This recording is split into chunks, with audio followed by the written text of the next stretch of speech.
एक तुमच्या घराच्या समोर मात्र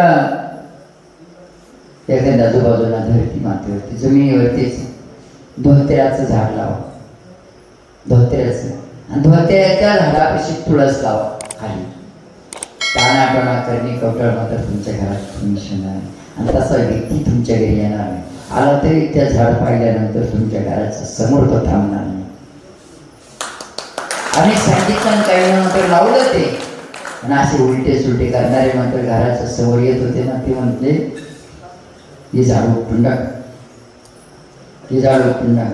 प्रत्येक बाळाला आला का प्रत्येक वेळेस कटकटते.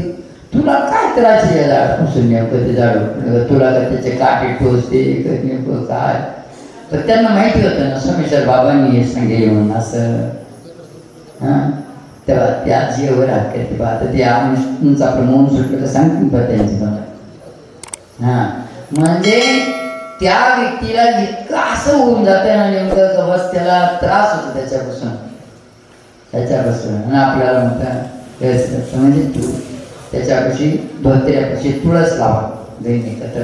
पण कुंडीत नाही जमिनीवरतीच लावायचं. तर खूप मोठा आहे. आपल्या घराच्या परिसरातले झाडे काढून अशा पद्धतीने करा, बदल होत द्यायचा. हां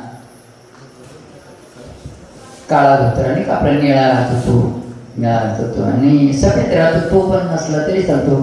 सफेद भगवान शिवप्रभूचा असतो आणि तो काळा राहतो तो महाविष्णूचा असतो. पण महाविष्णूला धोतर चालत नाही, पण नाव त्याचं आहे. पण दोन्ही धोत्र्याचं फळ नंतर सारखंच असतं. धोत्र्याच्या बिया विधी करून देतो आम्ही.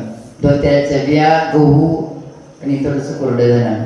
जे गाय म्हैस शेळी बकरी हे जर लागवड होत नसेल तर त्याच्यासाठी खूप महत्त्वाचं. धोत्र्याच्या 8 प्रकारचे विधी सांगू एखाद्या.